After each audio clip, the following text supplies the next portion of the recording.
started in just a minute. If we could have all of our candidates come up to the dais here, we'll get it underway.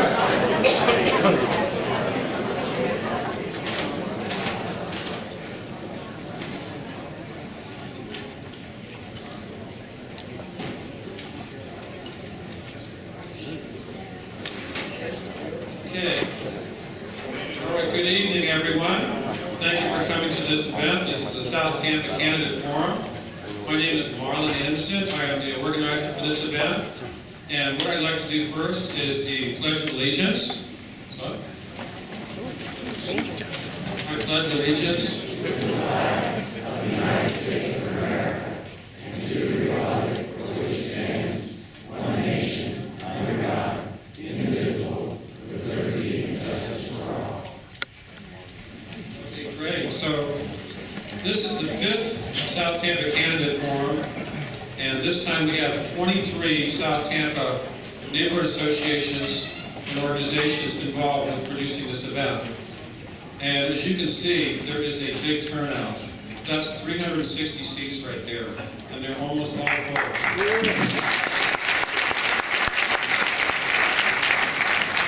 And I think you can see that, and that's the whole thing. When you have 23 organizations, this is how you get people to come. And and you know, with that in mind, this is South Tampa. We not only have a large population, but a lot of us vote. So if you're looking at winning a mayoral race or a citywide city council race, you got to win in South Tampa. And I appreciate all of you coming because many of you are opinion leaders, and you're going to be going back to where you come from and telling people what your impressions are of these candidates. So this is a very important forum in that respect. Now, so what I'd like to also say, I don't have to explain too much how a candidate forum works. This is not a debate where they'll be going back and forth. We're just going to have everybody answering questions. And I wanted to, next, I wanted to thank all of the candidates for throwing their hat in the ring. Okay? Sitting here, one of these 7 people is going to be the next mayor of Tampa.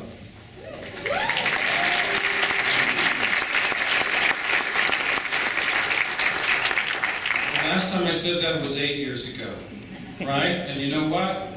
Whoever gets elected, probably going to be there for 8 years, okay? That's pretty much the pattern that I observed. All right, so I want to thank the candidates, all right? And I want to thank Jeff Patterson, who's standing here behind me, patiently waiting. Jeff is from News Channel 8, and he has done, this is now his 5th forum as well. He's done a great job. He's got a great voice, as you probably heard when he did that in a little announcement. And I want to further say that a video of this candidate forum will be posted on YouTube, and I'll give you the link when that is available, hopefully in the next couple of days. I wanted to also say that if you wish to live stream this event, that you use the hashtag, which is STCandidateForum. So that's STCandidateForum is the hashtag. I also wanted to mention that on February 12th, we'll be having a City Council Forum. Same location, same time, on the 12th of February. So I'd like to see you to that as well. We'll have 17 candidates on the stage. Now, I wanted to also find out if there are any political candidates or elected officials in the audience. Anybody here? And why don't you announce yourself? Hello, everybody. My name is John Godwin. I'm running for Tampa City Council, District 2. All right, so any other candidates? Guido. I'm Guido. Where are you, Guido? There he is. I'm running for re-election in District 6, which covers this area. It's an honor to serve you, and I look forward to serving you another 4 years. Thanks, Guido. Anybody else? Okay, good. All right, so you're going to have to be patient because I'm going to be acknowledging a bunch of neighborhood presidents. Okay, I want to say one thing I already mentioned, that I consider that just because of these neighborhood presidents that we got so many people to show up, because I asked them to promote to their members. In addition, I want to say another thing about neighborhood presidents. They are often the only, sometimes they're just one person in the entire neighborhood of maybe 4,000 or 5,000 people that's willing to take on the responsibility of being the president of an association. And it's a sort of a labor of love. It's something that people do because they feel like they really need to take responsibility for their environment. And so, with that in mind, in alphabetical order, I would like to acknowledge one at a time the neighborhood presidents. So the first one that I want to acknowledge is Jerry Miller from Ballast Point, who is over there. Okay, Chelsea Johnson from Bayshore Beautiful. Chelsea is also on the committee to help produce the forum. Catherine Durkin of the Bayshore Condominium Council.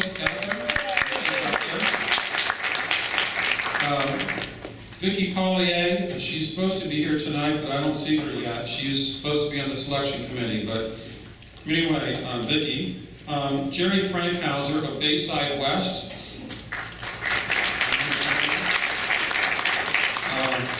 Steve Elting from Bel Mar Shores.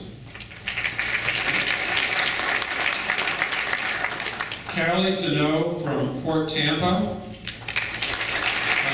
She is also on the committee to produce the forum. Randy Shaw from Culbreath Bayou.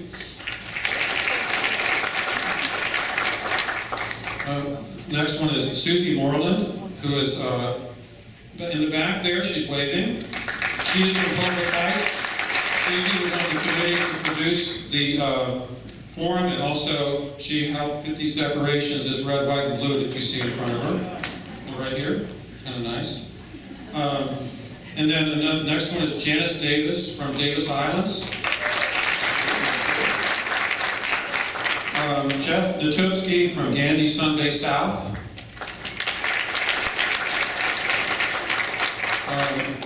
Now I think she's out of town, but it's Elena Sanchez Coast from the GFWC Tampa Women's Club. I think she's in New York. Miller Dietrich from Golfview. Miller's around here somewhere. All right. Bruce Clark from Greg Gables. Patrick Bailey from New Suburb Beautiful.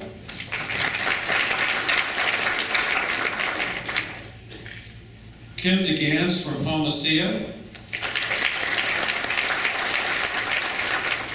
Sandra Gugino from Palma Ceia Pines. Over there she is. Thank you, Sandra. Mike McNabb from Palma Ceia West.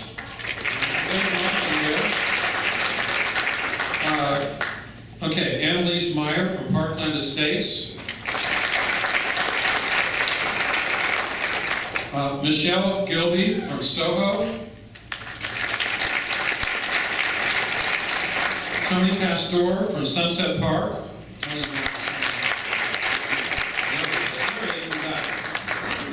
Okay, great. Tom Castor from Swann Estates. Tom Conley from Virginia Park. Now, I want to also acknowledge the volunteers because I didn't do this all by myself. All right, so we have the selection committee. I don't see Vicki, but she's supposed to show up. But I have Tom Kester and Jerry Miller are on the selection committee. We're going to be passing around index cards, and we'll have ushers to pick them up and so forth. And then it's going to be screened through these two gentlemen before being passed on to the moderator. Okay, and so let's see. The next one is Jay Lenny, who's the past president of Culbreath Heights. He's doing video back there. See him back there? There you go. Mark Schellebarger of Culbreath Heights doing photography. Right here somewhere. Taking pictures. Wendy Davis of Culbreath Heights is the timekeeper tonight. There's Wendy. 3 people in a row from Culbreath Heights, so I'll tell you something. We're in Culbreath Heights, by the way. That's what this neighborhood associated boundaries are.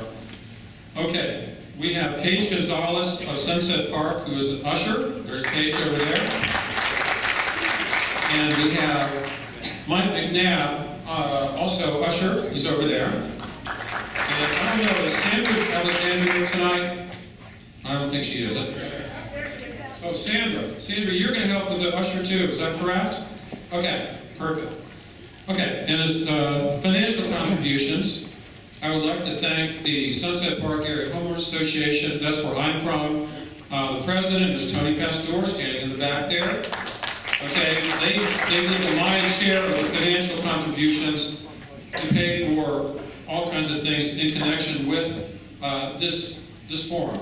Okay, because we needed the money to do that. All right, and also I would like to acknowledge for financial contribution Bayshore Beautiful, Chelsea Johnson. She also contributed through her association. So thank you, Chelsea. Coming close to the end here and all his acknowledgments. All right, the baked goods. Okay, so the GFWC Tampa Women's Club, if any of you had a chance to sample those delicious baked goods, they brought those. They did that for free. Okay, good. And lastly, I would like to give a special acknowledgement to St. Mary's Episcopal Day School, because you can see this is a nice facility. It'll hold up to like 700 people if you have to, right?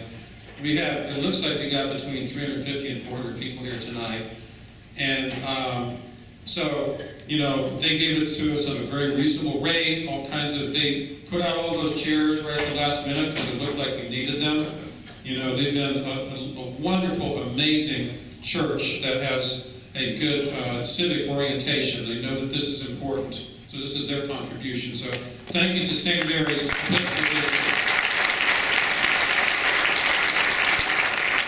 All right, so now, ladies and gentlemen, I'm now going to turn over the event to Jeff Patterson from News Channel 8. He's going to be going over the ground rules of how this candidate forum is going to be conducted, and I'm going to come back just at the end to do a very brief announcement, and then we'll be done.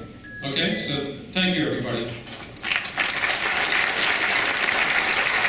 right, thank you, Marlin, for inviting me back. Apparently I didn't mess up the last 4 times too bad. I do want to thank all of you for coming out on a chilly evening. I say chilly, not cold, because although I will go home tonight and take a few pieces of wood from my Publix bundle of firewood and put it into my fireplace, because it's the 1 week out of the year I get to use it, it's literally 100 degrees colder tonight in some areas of the country, so I'm very thankful that we are in South Tampa.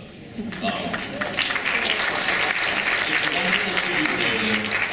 These people have an enormous responsibility. Whoever of them is selected as our mayor, we have a pretty large budget here. We have a lot of departments. We have a lot of things to do. But what you're doing tonight is really one of the most important things that we do in the American political process. And I've said this here before.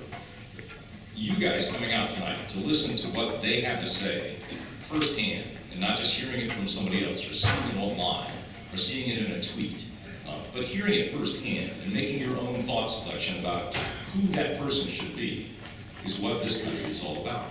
So thank you for being here. With that said, the ground rules are, please turn off your cell phones. Please silence your cell phones, because I've already heard one go off, but we want to hear what they have to say.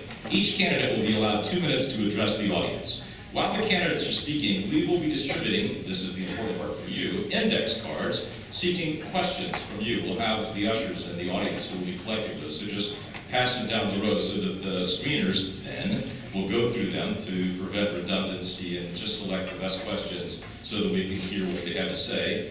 And we need to have this from you guys to adhere to the time constraints. This woman down here is incredibly important. Wendy Davis and her cards down there advising you of the time are important for everybody here. To be respectful of your time, to be respectful of their time. So thank you for that. The overall format of the forum is opening speeches by the candidates limited to 2 minutes, followed by forum questions and answers, and finally closing speeches by all of the candidates, limited to just 1 minute. So while you all are filling out your index cards and passing them down the row so that the selection committee can go through them, they have gotten together some pre-selected questions that I've been keeping secret up here, so that nobody had an advantage.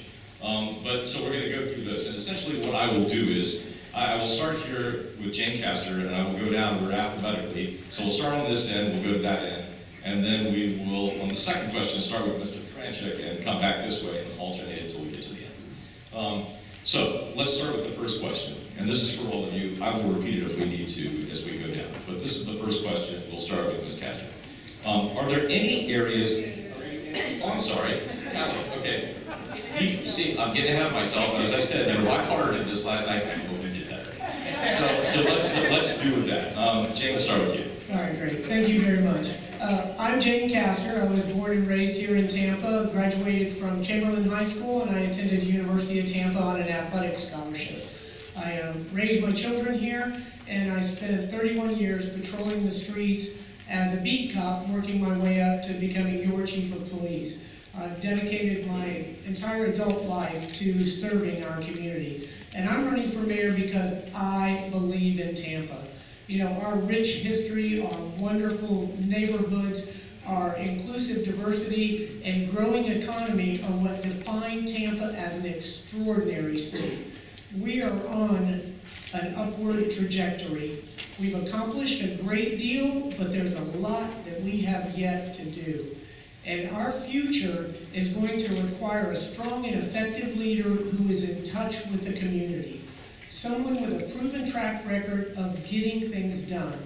I'm the person with those qualifications.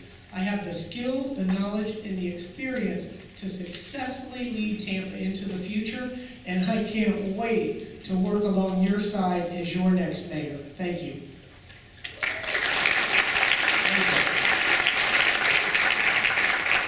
Thank you very much.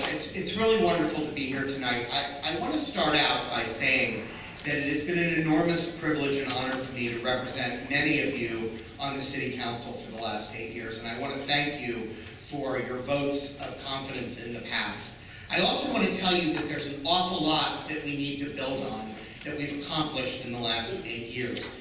I am very, very proud of where this city is. I think we are on an amazing trajectory. But we have some major challenges. We have 500,000 to 700,000 people moving into this region in the next 20 years. And my campaign is really based on the strong belief that infrastructure is the thing that we need to be investing in.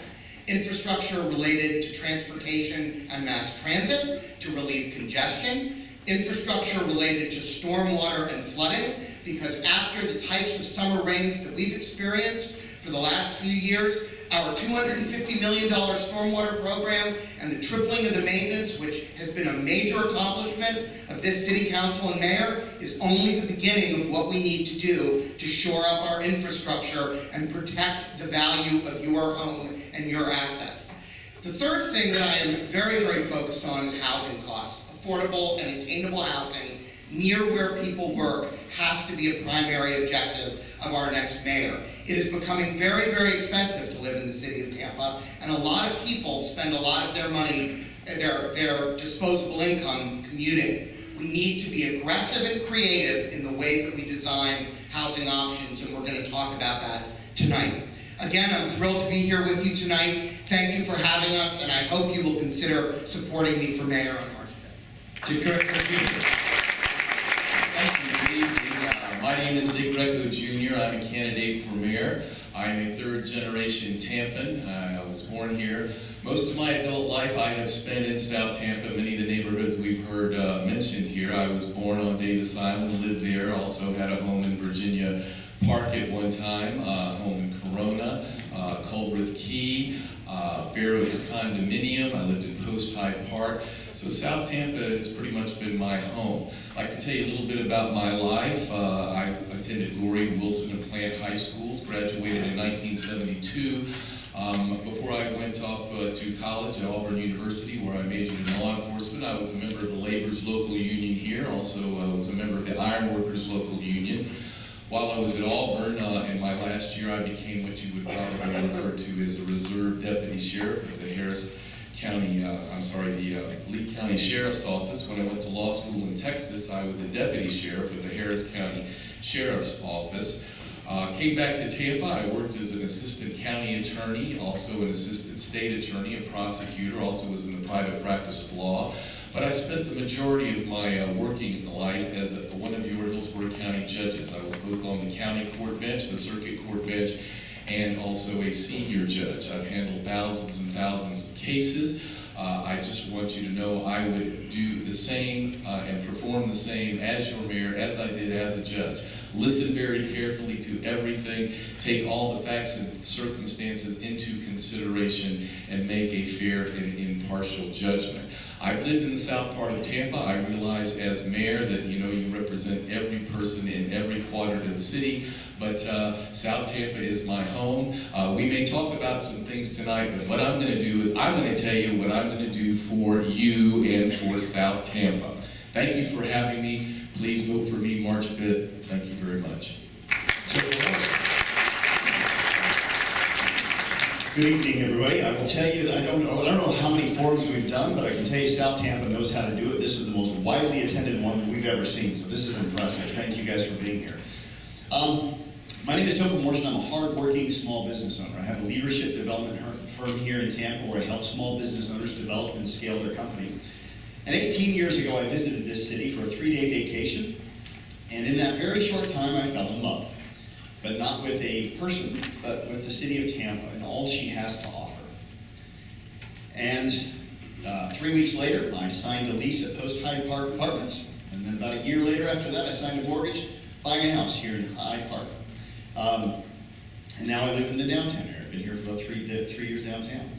Peter Kageyama, the author of For the Love of Cities, says that people should love their cities like they love other people. And when I read that, I got it. Like, not at an intellectual level, I got it down here, at a visceral level. Because I get it. I get that intentional design, complete streets, the tree canopies, even the things we can't see, like infrastructure, which is in dire need of some help right now. All of these things combined create an opportunity for us to love our city the way we love one another. And just like any healthy relationship, it takes effort. You got to put in the time. You got to keep things fresh and new. And that's why I think we're all here tonight, is to put in the time, to put in the effort, to look at what could possibly be new. And I'm convinced that together, you and I could make Tampa not just the most livable place, but the most lovable place as well.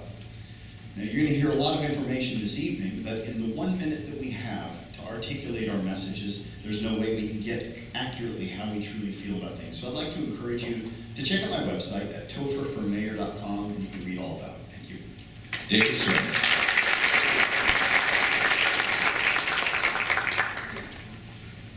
Good evening. Thank you all for being here. Many of you know that I also live in South Tampa, and I have since 1994.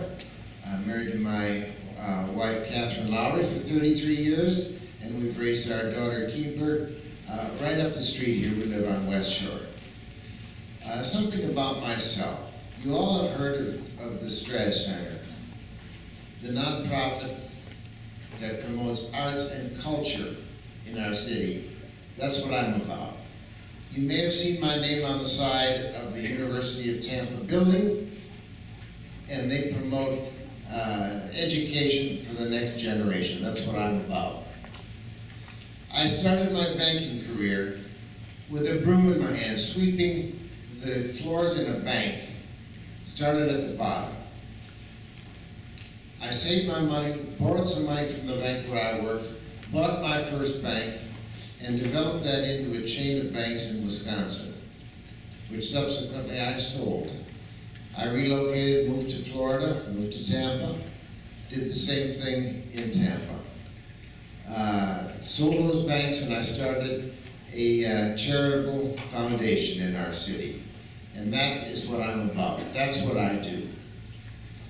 I'm running for mayor in the city that I love, and I ask you to vote for me on March 5th. Thank you.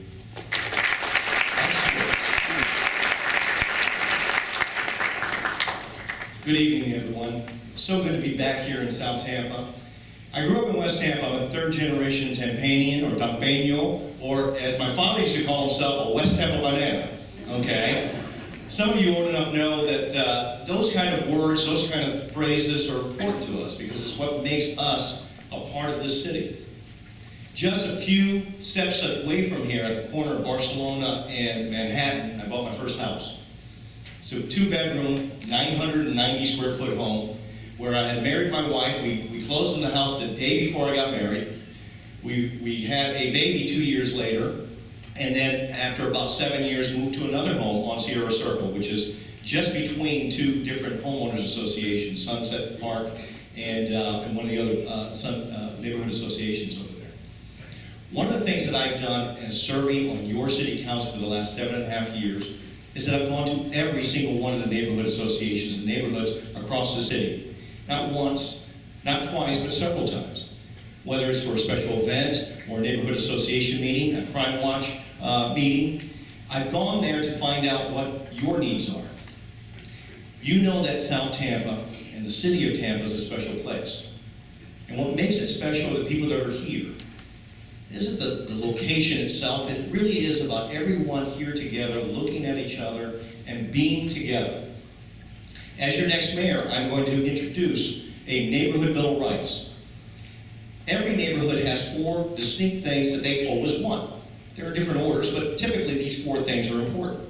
One is public safety, to make sure that your police and fire coverage responds when they have to and when they're supposed to, and also that they have good interactions with the people out there. The second thing is transportation, everything from sidewalks all the way up to buses and hopefully someday trains. And then the third thing is, she just told me to stop. After 45 seconds, I think that was a little fast, so I think you're gonna have to change the timing on it. She thinks so too. Let's have 2 minutes though? Okay, I apologize. MikeForTampa.com. Excellent.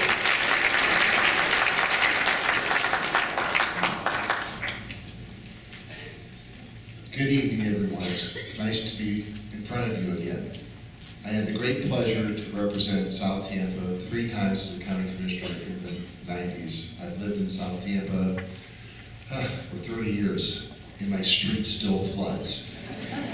Go figure. Maybe the city will fix that someday. Oh, maybe I can do something about that. That'd be great. I'm running to bring home a vision that I think we've all tried to reach for a generation. It's a vision I think we can make real. As your mayor, I'll work with you to make it real. I want to talk to you about my qualifications, and we're talking about the vision during this discussion. I've always been a transportation leader. As your county commissioner, I proposed using the CSX tracks for a local community rail system, and we even ran a train on it 20 years ago. I introduced the plan for fast ferries to be built and the successful Cross-Bay Ferry service. I worked on high-speed rail to Orlando and helped preserve the corridor that Brightline now wants to use to achieve that vision. And I started the county's first greenway plans. I'm also a resolute city builder. I insisted, as your county commissioner, that the Ice Palace, that's what we used to call it, be built downtown. When it opened, the Tampa Tribune said, Ed guided it through the twists and turns of political fortune to reality. I assembled the land and laid the foundation for Tampa Armature Works and built 55 affordable homes in Old West Tampa. But protecting the environment has been my passion. As a Sierra Club leader, we saved 65,000 acres of land. And I led the regional effort involving hundreds of government officials to create Tampa Bay water, ending a generation of water wars and protecting our environment. As your county commissioner, though, I always was careful about watching your wallet and your tax dollars. Every year we cut property taxes. And when the sheriff said they wanted to build a budget-busting jail, I said no. We came up with the different solutions. Mine is a record you can count on and a vision that works for our future. I ask you for your vote for Mayor of Tampa. Thank you very much.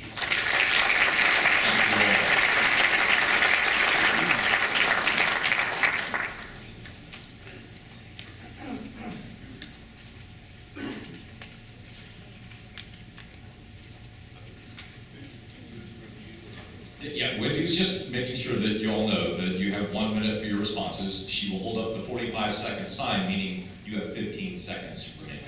All right, so just it. All right. And your street still floods. I've lived on my street for 25 years, and it's crumbling and has never been paved. Maybe the one of you can do something about that. Just saying. Okay, so we're going to start here with Jane, and this is the number one of the prepared questions. Are there any areas in the management of the city that you would like to improve upon, and if so, what will you be doing? Don't start talking that microphone. Here you go. Okay, yeah, there are a lot of areas that need to be improved upon. We have the best city staff, in my opinion, in the nation that work 24/7 to provide all of the services that we sometimes take for granted. But there are areas that we can look at. When I was a police chief, I had efficiency and effectiveness task forces. And we looked at everything from personnel, equipment, all the way to the light bills. And we were able to reduce our budget by over $1 million, or by several $1 million. And so that's what I'll look at. I'm not going to cut positions or services, but I'm going to look to realize those efficiencies that we can work together to reduce our budget and increase our reserves. Mr. Cohen. Thank you. Yeah, I mean, I think that the biggest problem that we faced as a city, at least over the last 8 years, has been that we have constantly been plugging holes in the budget, and the result is that services are constantly degraded. There used to be 6 people in the neighborhood relations department, now there's 1. We are at, you talked about your street, we're at every 75-year repaving schedule. Thank God we actually passed the All for Transportation initiative, which is going to triple that and make it so that our streets can be repaved every 25 years. That's an enormous improvement over where we've been, but it's still not enough. The fact of the matter is we don't put enough resources into code enforcement. We have a difficult time enforcing the tree ordinance. Our parking enforcement definitely needs an awful lot more buttressing. So these are all things that need to be addressed. And I will tell you, I can't wait to get started doing it, because it's been very, very frustrating over the past 8 years to try to get things done in such an austere environment. 25-year schedule, I'm due. Maybe if I give my house to my kids, they'll have that pace. Mr. Greco. Thank you. Well, one of the words I use is getting connected. That is my #1 goal, and that means getting connected back with the neighborhoods. I would propose that we start some type of neighborhood advisory committees again, maybe one for each council district. But I want to make certain that every one of you in this room, if you want to, you have a way to speak to your mayor. That you can come in and we can talk about issues, problems, those types of things that you have. We don't want anyone to feel that they are left out, that they're ignored, that they're disenfranchised. You have a right to come to City Hall, and City Hall should come to you and find out what's going on in the neighborhoods, not just sit in some ivory tower, make decisions that affect your everyday life. I will do that. I make that promise to you and that pledge to you. We're going to get the neighborhoods connected to City Hall again. Thank you. Topher Morrison. Yeah, there's 2 things specifically I can think of. Number one, in the city planning area right now, the engineers are in charge, and then the last people on that rung are our city planners and developers. And to me, that seems counterintuitive. I love engineers, but they're not known for their creativity. I think that if anybody's going to be in charge of city planning, it should be our urban designers, our developers, who can understand what intrinsic, beautiful, purposeful design is about. And then we rely on the engineers to make sure that it's done safely and effectively. The other department, Harry alluded to this, I want to ramp up our neighborhood empowerment program. We're down to 1 person, and that person's going to be resigning, if I'm not mistaken. We need to get that back up. Listen, it's a real easy thing. I look first to see what staff, if we invest in, will give us a rate of return that's bigger than their salaries. And I think there's no better rate of return than investing into neighborhood empowerment, because that's what brings the neighborhoods together and allows them to pick up the slack in between what the city wants to do and what the city can afford to do. There's a great group of people in there that are willing to help. Thank you. David Straz.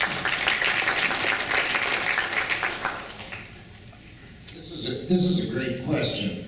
And let me say that I have a lot of experience in managing budgets and working on finance. I spent my entire career on that. So the first thing that I would do as mayor would be to get an audit done of the city. I want to find out where the money's coming in and where it's going out. And once we find that out, I'll put it on the internet so everybody can see it, see what's happening. And then what I'll do is I'll take my broom into the city hall and I'll sweep out the waste and fluff that's there. That's the first place that I'll put it there. Nice words. Well, the question was about management, and one of the things that we have not seen from this current administration is putting monies into the things that we need the most. We were talking outside with a gentleman here that we're talking about potholes. We don't put enough money into the basic services that we're supposed to provide as a city. As your next mayor, we're going to create pothole patrols. I know it sounds kind of funny. We're going to have patrols of people that are looking for potholes, and if they don't fill a pothole that has been reported within 15 days, I'm going to fill it. And I want to tell you something, there is not going to be a happy person on that crew if the mayor of Tampa is there in a yellow vest filling a pothole.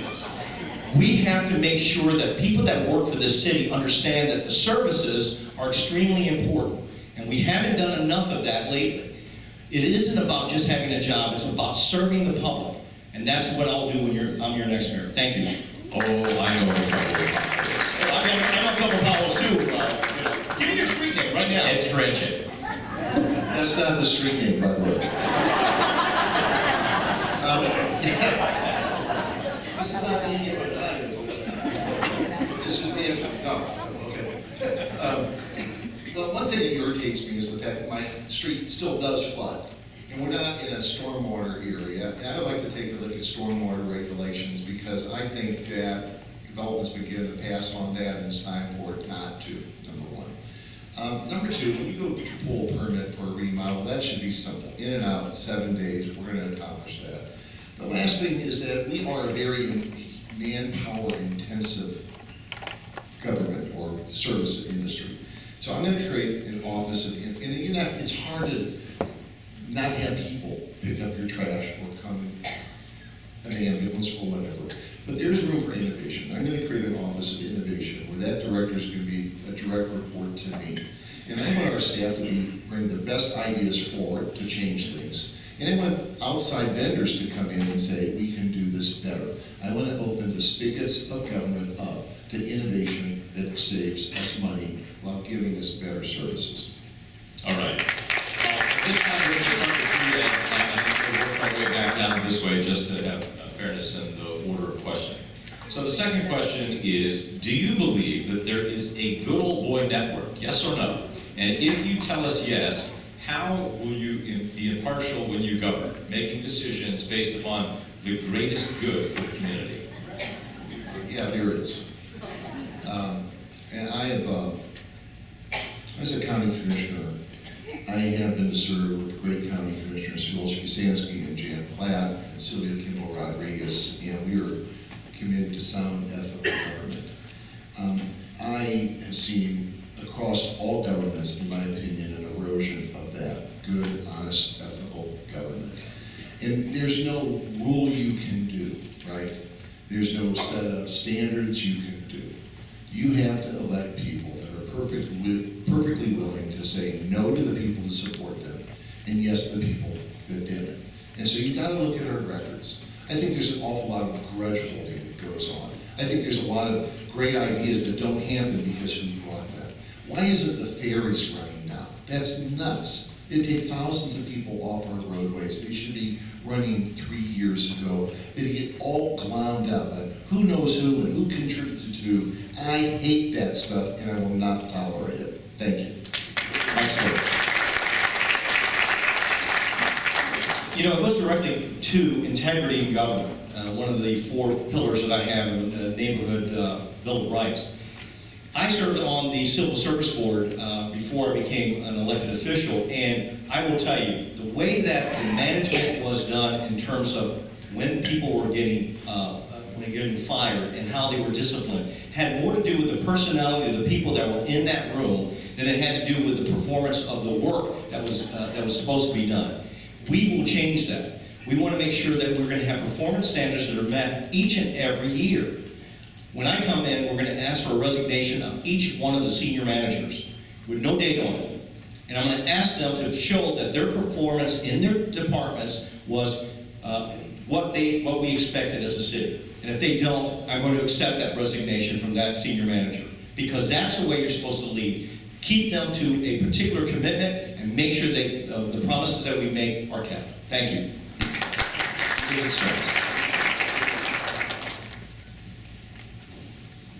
The question is there a good old boy network? There sure as hell is. And as part of my campaign, I am not taking any more than $500 campaign contribution from anybody, because I'm not going to be indebted to any special interest or have to sell the city. I'm going to do what's right for the people of Tampa and get rid of this clique and old boy network that exists. That's no way to run a business.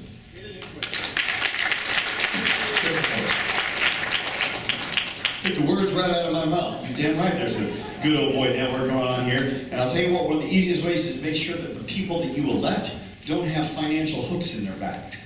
I'm really proud to stand up here right now and tell you that of the $80,000 I've raised so far in this campaign, which may be peanuts to some, but it's pretty impressive when you think that every single dollar that I've raised has been on the shoulders of hard-working men and women. I do not have a political action committee.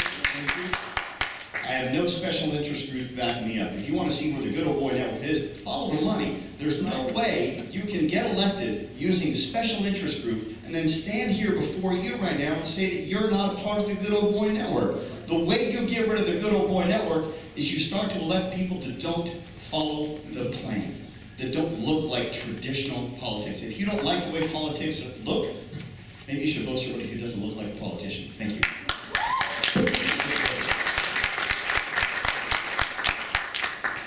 I think that perception is the absolute enemy of the truth. The truth is, no, I don't think there's a good old boy network, but I think the perception is, yes, there is. And why do we think that? It's because most of us feel disenfranchised. Most of us feel ignored. Most of us feel that our thoughts, our feelings, our ideas, what we want, what we need in our own neighborhoods is being ignored. So yes, I think there's a perception that there's a good old boy network. I think that you feel that you're not being listened to, and that makes you feel like there's a good old boy network. But in truth, I don't think it exists. But I need to end that perception, and I will do it. We'll get the neighborhoods again connected, so there won't be that feeling that there's any good old boy network. Well, I think this is a very tough question, because in fact, I think there is a good old boy network, and we all know that. But the question is, what are you going to do to make sure that government operates in an equitable and fair way? You know, there was some publicity this week about a complaint letter that some of us received. And one of the things that can happen inside of the city is currently the people in charge investigate when there's an allegation of wrongdoing.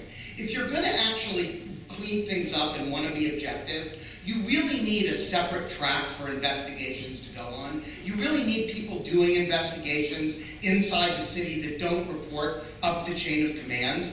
If you really want to consider what the major threats are to the integrity of our government, it's corruption inside of our city departments. And so when there's allegations of that, you can't have the Fox investigate the hen house. You have to have somebody outside investigate what's going on who can be impartial and give you basically a clean report. Jane Castor. This is a very, very difficult question. You know, we have a number of checks and balances within all of the departments of this city to ensure fairness. We also have testing processes for promotions and those types of things that follow all along the civil service rules.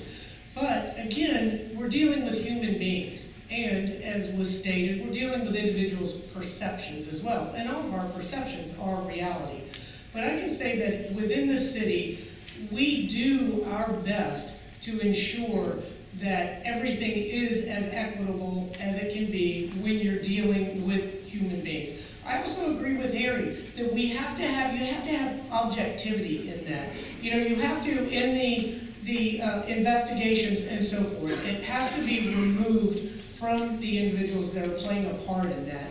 And I know that that happens to a degree, but not as much as it should. So that's something that I certainly will be looking at as your next mayor. All right. And when they gave me the questions, they were tough questions, so you all are doing amazingly well. We're going to begin this time from Ms. Castor and work our way down. The next question is a long one. I will do my best to convey it to you. There was a recent article in the Wall Street Journal entitled Vision Zero, a road diet fad, is proving to be deadly. Here's a quote from the article. Vision Zero is the most radical transformation of how people move through Los Angeles since the dawn of the freeway era 75 years ago. By almost any metric, it's been a disaster. Pedestrian deaths have nearly doubled from 74 in 2015 to 135 in 2017, the last year for which data is available. After years of improvement, Los Angeles again has the world's worst traffic, according to the transportation research firm Intrix. Miles of vehicles idling in gridlock have reduced air quality back to 1980s levels. Bicycle and pedestrian safety has been an extremely hot topic during this mayoral race. What do you think about road diets? Well, that was a long question, and thank God we're not LA. I'll have that to say as well. But I am a firm believer in Vision Zero, and I've worked with Gina Torres on that program for our area. I chair Walk Bike Tampa Bay, and it's focused on increasing pedestrian and bicycle safety and also increasing that as a mode of transportation. I can tell you that the road diets that we have, if you want to call those the complete streets, that is something that provides safety for pedestrians, bicyclists, and although the perception is that it slows down the volume on those roadways, that's not the case. It's the intersections that cause the congestion, and that's where we need to focus, is enlarging and making those intersections and the light systems more effective, but also turning the streets into complete streets so that we can have safety for everyone, biking, walking, and driving individuals in our city. Very important. So this is a very, very critical situation in our community. We have one of the highest bicycle and pedestrian fatality rates in the country. And the Vision Zero plans are designed to eliminate that. Some of them work and some of them don't. I will tell you that after a lot of stops and starts, one of the things that I think we really need in South Tampa particularly is a segregated bike and pedestrian trail similar to what they have in Pinellas County on the Pinellas Trail. And we happen to have right-of-way that belongs to both CSX and the Expressway Authority that traverses the entire peninsula. And in addition to activating it for commuter rail, we ought to put a bicycle and pedestrian path on it to give bicycles and pedestrians an option other than to share the road with automobiles. In addition to that, though, we've got to design our streets more safely, and that means wider sidewalks, better crosswalks, better signalization, and better lighting. The All for Transportation plan is going to give us the money to do it. My plan is outside, and it's at harry2019.com, and we've got a lot of ideas on how to make our roads safer.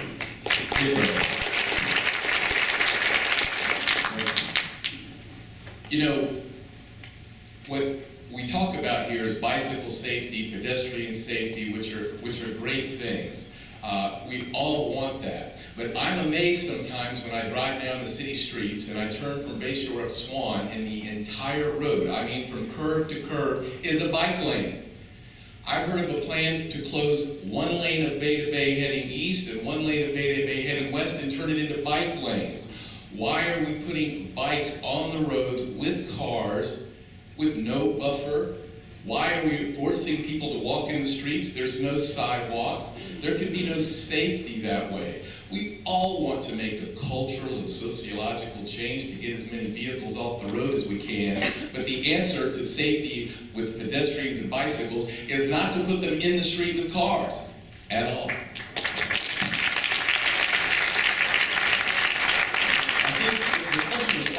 favor of road diets. That's a bit like asking, are we in favor of heart surgery? Well, yeah, if you have a calcified heart, yeah, but not for a sunburn. It's overkill. So I am in favor of road diets where it makes sense. And I think that we need to make sure that before we just go put a bunch of protected bike lanes on every single road, we ask ourselves, does it make sense? Not just for the bicyclist, but does it make sense for the cars as well? You know, I will say this, though. I think we could all take a giant step back and take a big breath when it comes to driving. Which life is more important? The one walking in shoes, the one pedaling a bike, the one riding in a bus, or the one driving in a car? I think if we just pause for a moment, we realize that all of those lives are equal, and we should be doing better to find ways to make sure all four of those types of humans can get from point A to point B in a safe way. Innovation is messy. Sometimes you try something and it doesn't work. And I think we gotta stop vilifying programs that sometimes don't produce the result the first try. Thank you. Safety is indeed important, and I've said this before. I am for complete streets if the neighborhoods want them. And if they can convince me that that's what they want, I, as the mayor, would do what the neighborhoods want. However, when you get into major thoroughfares, we need to keep some of those open so we can get to Tampa General or wherever we have emergency vehicles going. We can't close everything down and then expect to have a true quality of life. And it's a quality of life cabinet, and I'll speak of that later, that I am going to have, as soon as I become mayor, I'm going to have a quality of life cabinet of the top 6 departments in the city that will report to me every Monday morning at 8 o'clock in the mayor's office. And that will be after I've been to Burger King for my breakfast. Thank you.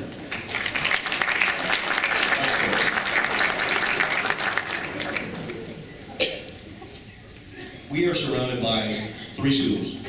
St. Mary's, we have Cohen, we have Del Mar Elementary. Many of you may have sent your kids there or send your kids at any one of these 3 schools. It's incredibly dangerous to walk along these sidewalks. I know because my first son had gone to Del Mar Elementary. There is a man by the name of Gil Penalosa who has an idea and a concept called 8 to 80. Every city should be walkable for somebody the ages 8 all the way up to the ages of 80. Now, walkability does not mean we're going to get rid of a lane in order to not have cars on the road. But it is about making sure that the sidewalks are safe and not blocked out by, utility poles or other kinds of things in the right-of-way. It makes it difficult for all of us to be able to do what we want to do, which is have options as opposed to driving. And that's not about driving versus something else. It is about driving and everything else. That's what's important. I think you have to keep that in mind when we start designing streets. Thank you.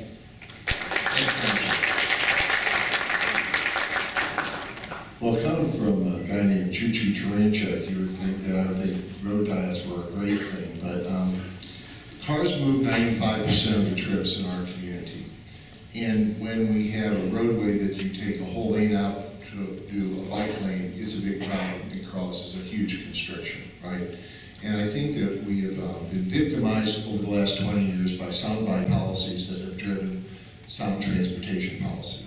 We have not had sound transportation policy. It's one of the reasons I want to be your mayor, to interject sound common sense ideas. Terry and I are in agreement about use of the CSX tracks, and we got the same vision of turning that into a rail, a bike, greenway, and stormwater protection area in South Tampa, south of Gandy. But I generally want to have protected bike lanes in dedicated areas not carved out of streets. And I have a plan called the GO plan, which I hope we'll talk about, that does a remarkable job in South Tampa of doing that and eliminating those kinds of conflicts. Thank you very much. All right. Thank you, Paul, for asking me to repeat the question. All right, we're going to begin with Mr. Turanchik and work our way back down this time. There have been complaints for decades about the ineffectiveness of code enforcement. If elected, what would you do to make code enforcement more effective? Well, it's a broken system. I built homes in Old West Tampa, and that was a neighborhood that was 90% black and 60% people below the federal poverty level, 40% rental, 30% homeowners, and 30% vacant properties. And the notion of getting anything fixed after you go through this long notice process just drives me crazy, and people can evade and evade and evade. One of the things I do want to have is a certified program for property owners. I don't know what we call it, but basically say if you are a person that's on this program and you agree to bring compliance immediately, then we're not going to go through that crazy thing. We want compliance right away. On the other hand, if you don't do it, we need to speed up the system because there's genuine bad actors out there. I believe most property owners, though, aren't. I think they just don't even know that something's wrong with their property. So I'd like to speed up the system to give people notice, give them a chance to cure, and clean up our neighborhoods that way. Mike Suarez. The question really goes to how we have been able to manage code enforcement over the last few years. We have starved the beast, so to speak. We have not put enough money and manpower into code enforcement in order to make sure that we can solve some of the problems that are out there. Many of you may see code enforcement violations here in South Tampa, but the number of code enforcement violations outside of South Tampa are amazing. Awful situations. And I will tell you, we do not do enough to do it. We need to put more technology into it. There was a concept called Cityscape that would go out and use a Google car, take pictures of all the violations that were out there. Then that company would then go out, find the violators, get the money back, and they would get a portion of it. We need to do more innovative things like that to make sure that our code enforcement people have the tools necessary to go out and find them. And then when we find them, make sure we get the money that they owe us, because they owe us a lot of money that we haven't been able to collect. And that's what I'm going to do when I'm your next mayor. David Straz. Well, that's true. The code enforcement is broken, completely broken. And it was broken 8 years ago when I ran the transition committee when Buckhorn took over. And it's the same damn way. Something's got to be done. And my quality of life cabinet will deal with that. We cannot have these townhouses built in our neighborhoods with one-car garages. The garages are filled with whatever, but not cars. The cars are 1 or 2 or 3 cars parked outside across the sidewalk, on the grass. There's boats on the grass. Code enforcement. We have got to deal with this, and it will be a matter of education of the people that own these houses, and they'll have to comply. You just can't keep sweeping this under the carpet all the time, and that's what's being done. It's terrible, and I'll get it corrected.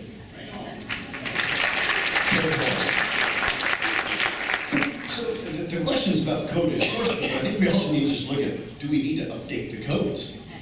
If we're enforcing codes that are out of date, maybe that's the real problem. And I think we need to be looking at, do we have the right codes for the right neighborhoods? Because I think requirements in South Tampa might be different than those up in New Tampa, and I think we need to be looking at that. Are you in a historic neighborhood? Should the codes be different there? Nobody really likes to be restricted by them, but I'll tell you this. If you look at, when a hurricane rips through Puerto Rico and destroys everything in sight, and then it comes up here and it destroys some things, but not everything, there's a reason for that. Code. When we build things to code, we keep things safe. So I get that we don't really like it, but we sometimes need those types of things. But we do need to look at, are the codes themselves even helping us right now? I think our code system actually is woefully out of date. It needs a big upgrade. Thank you. Code enforcement is an oxymoron. Code enforcement in the city of Tampa is a joke. I worked as an assistant county attorney, and I can tell you, the county does a pretty good job with code enforcement. They don't have the problems the city has. So one thing I would propose, if I was mayor, I will go see the county where I used to work. We'll go get a cup of café con leche and we'll find out how they do it, and we'll do the same thing in Tampa, and we will make people follow the code, or we'll just get rid of it. I don't want to do that. Follow the code, or we will enforce it, and we will no longer, enforcement won't be a meaningless word in Tampa if I'm your mayor.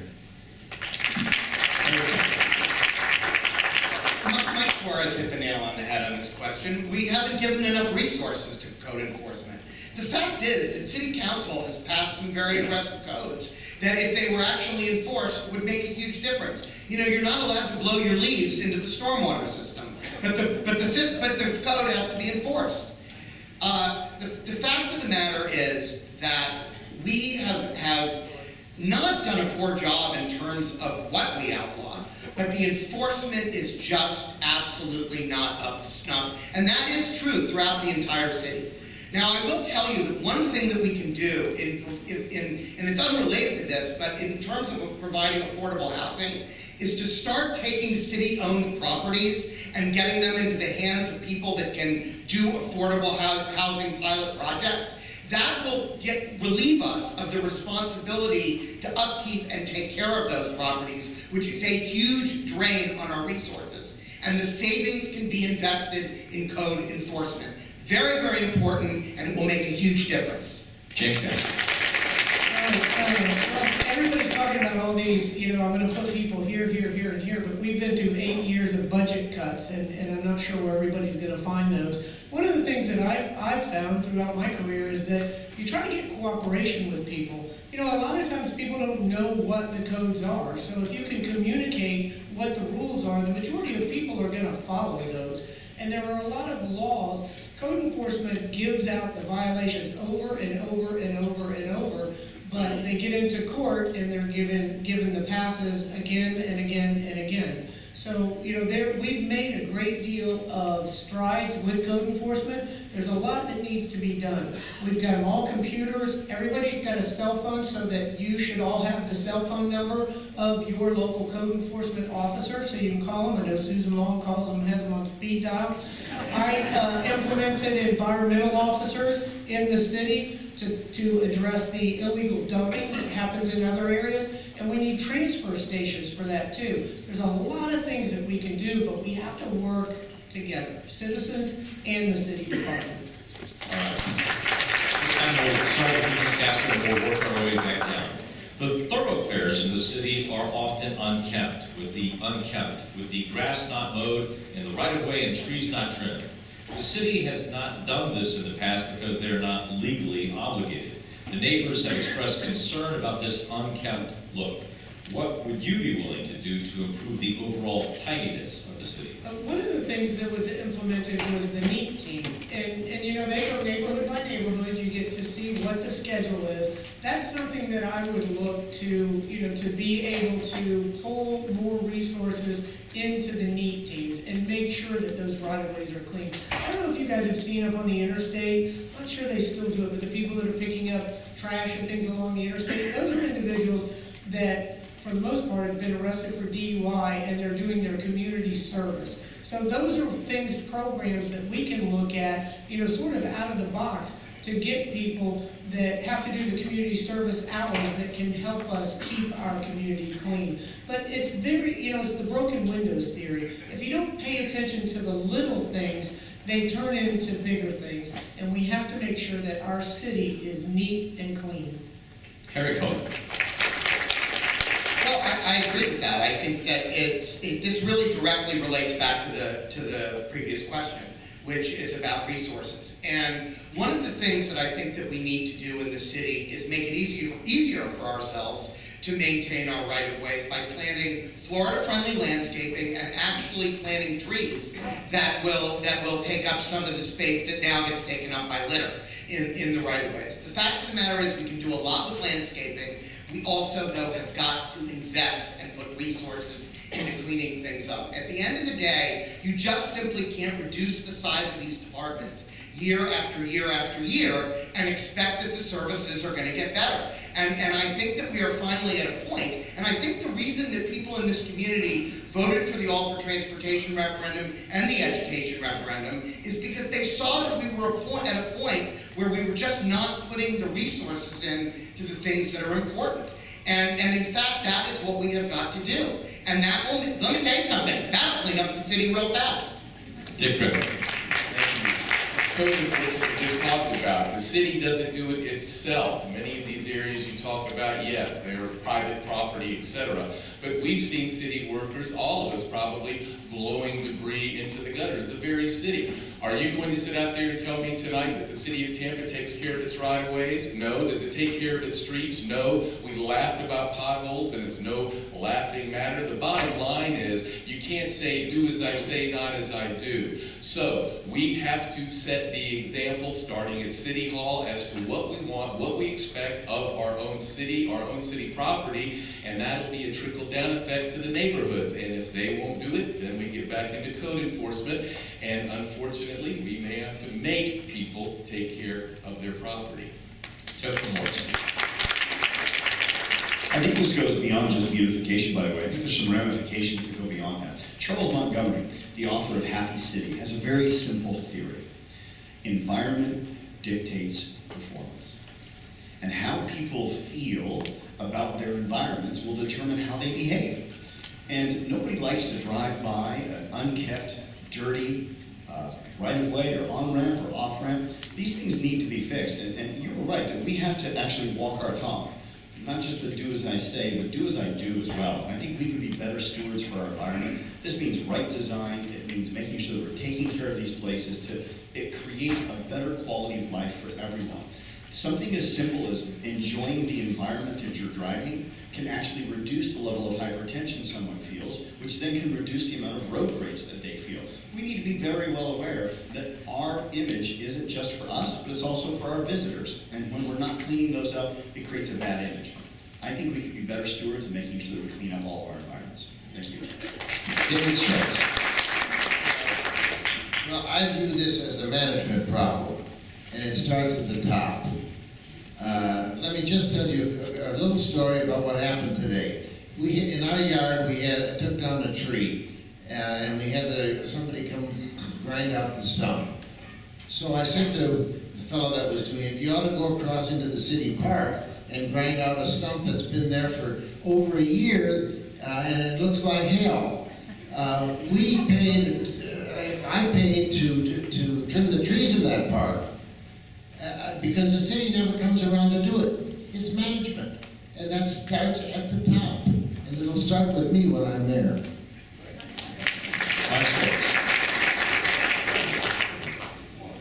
Over the last couple of meetings, we had Joe Barnum, who is the president of the Northeast Neighborhood Association north of Hillsborough off of 40th Street. He has been complaining for about a year about the cuts that are done along our right-of-way on 40th Street. He is actually always looking to make sure that not only is it done, but done right. And we have had to go back to the administration, not once, not twice, but 3 times. And he has come to council twice to tell us about this. And we've been fighting the administration to make sure that when we have a contractor who is paid to do a job, he's supposed to do it right. That's a problem. When you don't have the management experience and the will to do something, it makes a problem for all of us, because we have to pass along that street each and every day. And that poor gentleman who lives right off the street has to see it every single day. That is unconscionable, and we shouldn't do that, and it won't happen when I'm there. I gotta ask for a clarification. You're talking about private property that is in the city right away, or we're talking about city property? So the city property. It says the thoroughfares of the city are often unkept. So Okay, well, I think the people just voted a massive tax to fix that problem, and that's the simple answer. We're going to use those revenues to make sure the streets and potholes are paved, filled, and the streets are clean. It's a huge, huge tax that people did. The money's sufficient there to take care of all that. So let's put that matter to rest, and we'll get it done, all right? So this is the last of our prepared questions, and again, we'll start with you, Mr. Turanchik, and we'll work our way back down here, and then we'll get to the fun stuff, the questions from the audience. Our questions are going to wrap up at 8:15, just for your planning purposes, everyone, and then we'll have our 1-minute statements from our candidates. How do you plan to manage the population growth without compromising the lives of existing residents? Well, Well, I love that question because I've been fighting that battle for 30 years. So I put together a thing you'll get in the mail on Friday called the GO Plan. It's meant to be a complete transit plan for our city with 44 miles of congestion-proof transit and bikeway corridors. That's where we grow. We need to stop having higher density at the end of 2-lane streets that just flood it with traffic. We need to manage our growth and our transportation, and they are one of the same things. I've been working on this for 30 years. I've been warning of this for 30 years. Most of our transportation gridlock is caused by sprawl, by the wrong kind of growth. So the GO Plan creates a transportation system where we change our land use plans, our land development code, and build a future around those so the new growth is getting on transit and not in streets in your neighborhood. Ladies and gentlemen, we just have to finally get this right. And if you want to, go ahead and go with the GO Plan. Thank you. Can you repeat the question? I'm just doing this because we didn't do it the last time. Thank you. Go ahead, repeat it. Okay. How do you plan to manage the population growth without compromising the lives of existing residents? Well, you know, when I heard that question, I started thinking about Jonathan Swift, and I wasn't sure if we were going to have any kind of problem with it. You know, population growth is not a bad thing. Growth in cities is what keeps cities alive and actually helps replace some of the folks that are no longer here and some of the stock of houses and everything else. We get revitalized every 10, 20, 50, 25 years, depending on what part of the city you live in.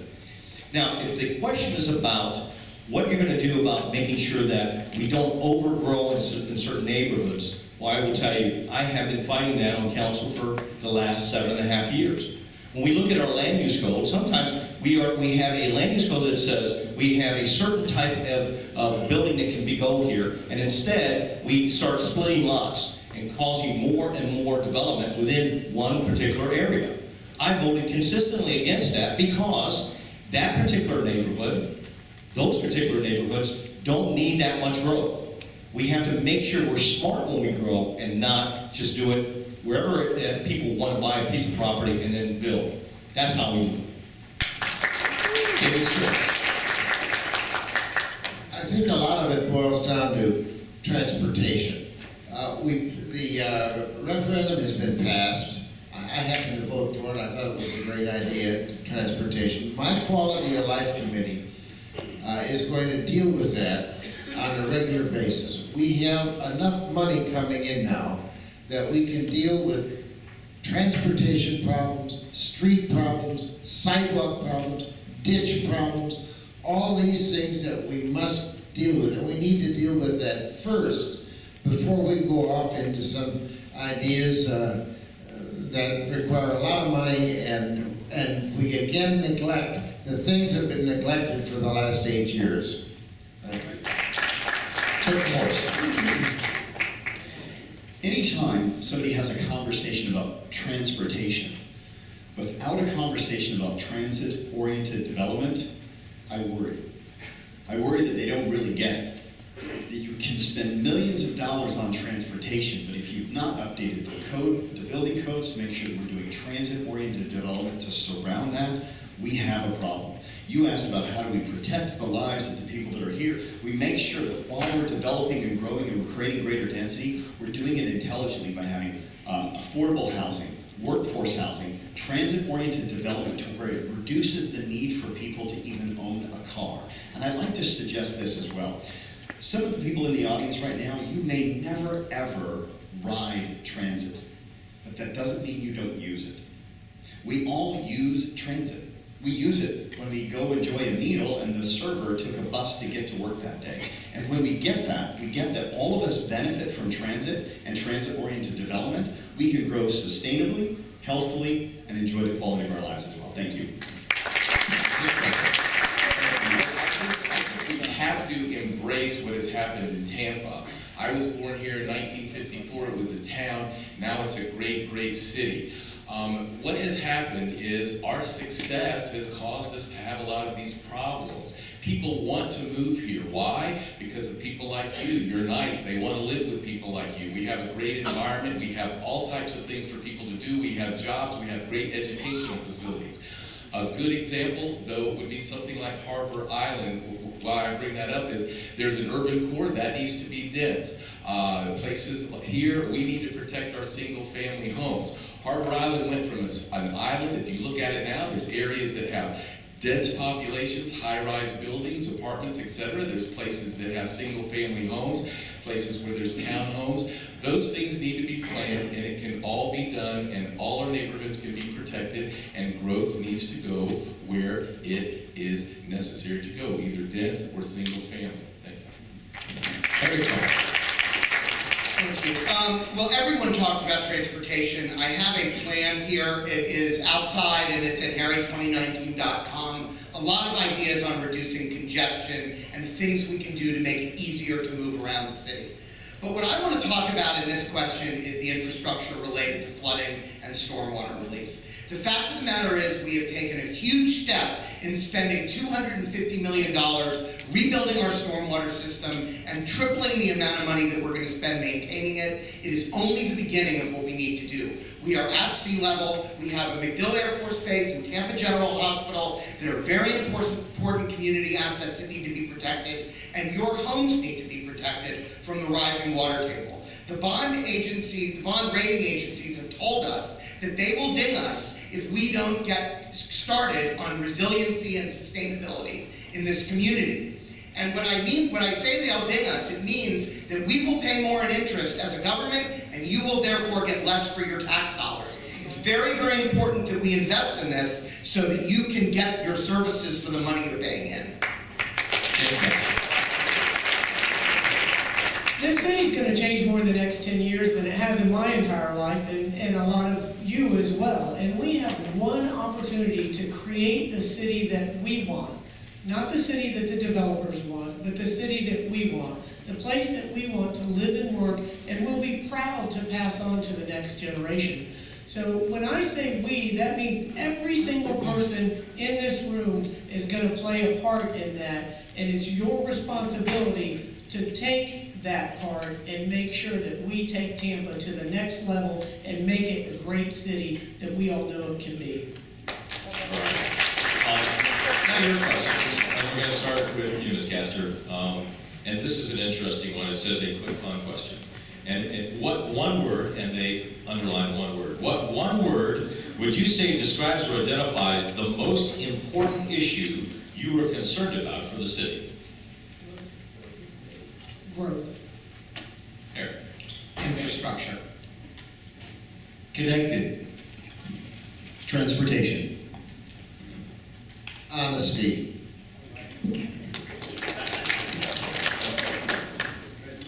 Affordable housing.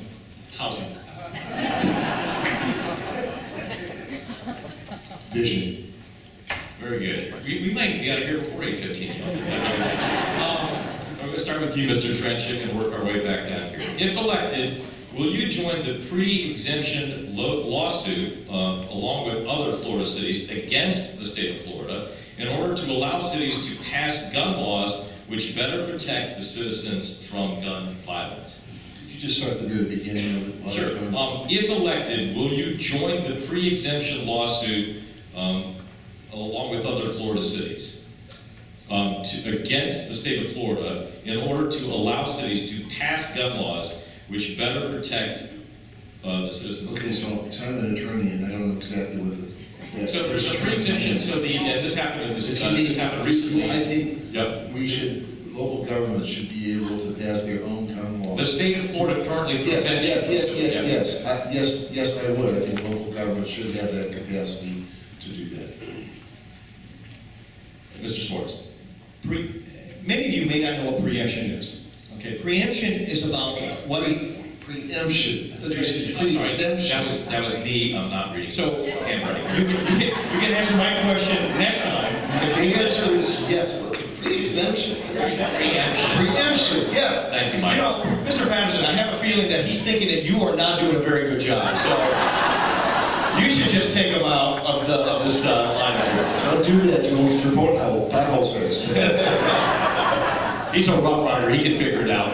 Anyway, preemption is an incredibly important thing that is happening in the cities across this state and across this country. What that means is that the legislature is taking our ability to do small things and big things here in the city that you may want. Now, gun laws are one thing. There are certain things that we cannot do because we have a U.S. Constitution concerning the Second Amendment about it. But they are preempting us on everything. Do you know what they tried to do in the last legislative cycle? They tried to preempt us in terms of whether or not someone had a right to remove a tree. They're now talking about taking out the right for us to be able to make rules about community gardens. Now, do you think that the legislature should have that power over us, or should we make the rules here so that, you know, folks like from Tree Something, Say Something come up to us to help write those rules? She's not going to go to Tallahassee to do it. She's going to come to us in order to make those rules. Preemption is an evil that this legislature keeps trying to foster on us. Don't believe the politicians that say, it's okay, we know better than you, when you are the voters here closest to government. Remember that.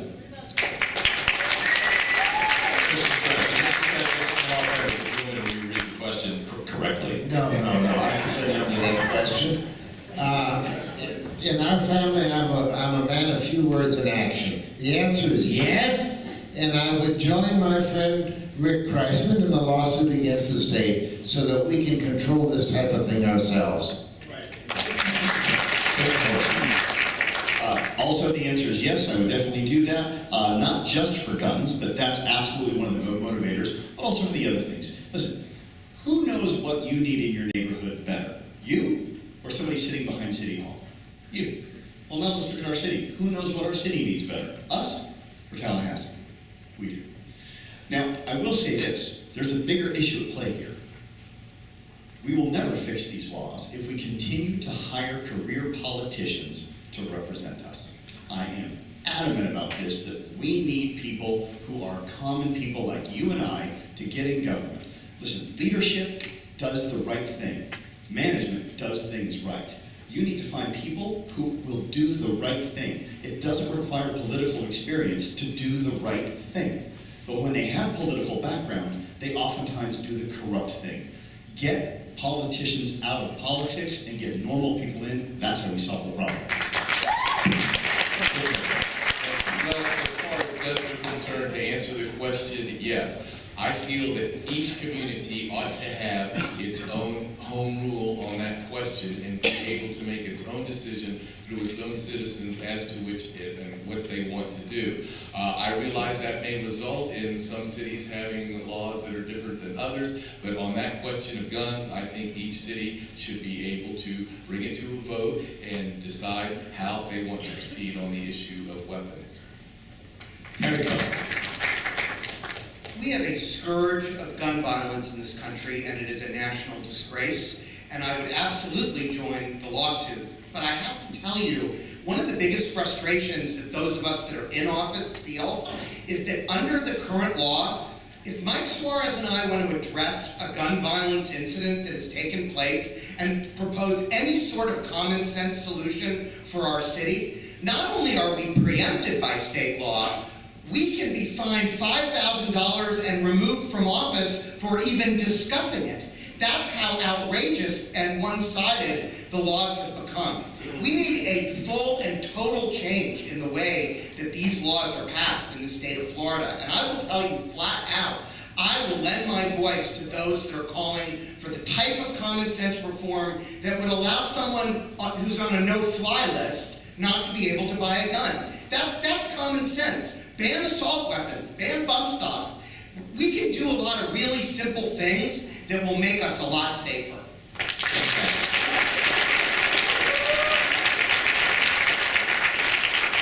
Big yes to that and jump right on Harry's bandwagon with that. So at the police department, I started the firearms unit. We tried to pass some local ordinances only to find that all of the regulations of firearms and ammunition had been written by the NRA at the state level. First, we had to get rid of all the city ordinances that dealt with firearms and ammunition.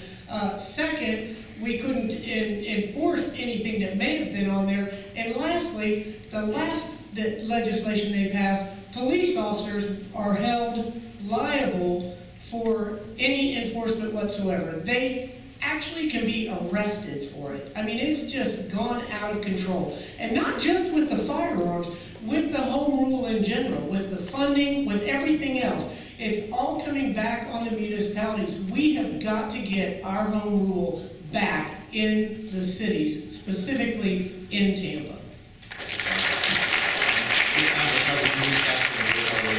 I just want to say the questions are great from the audience. This shows the depth of the people that are here. We really appreciate you participating in this way, and the selection committee for helping to make sure that they're consolidated and everything like that. So thank you all.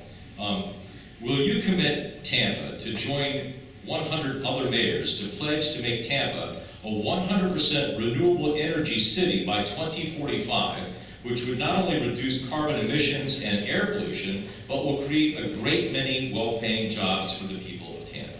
Yes, I will. And I also will put a resiliency and sustainability officer in my cabinet, because that is something that we have got to address immediately. We are already behind, as Harry has said, with the infrastructure, with the climate change and the increasing sea levels, the hurricanes, the mega storms that we're seeing. This is something that has to be addressed immediately on that end, but then also at the same time, let's look at ways to make our community greener, because we can slow that clock down. We're not going to stop it, but we can slow it down, and there are a number of innovative, easy steps that we can take in order to do that, and that definitely will be one of my focuses as mayor.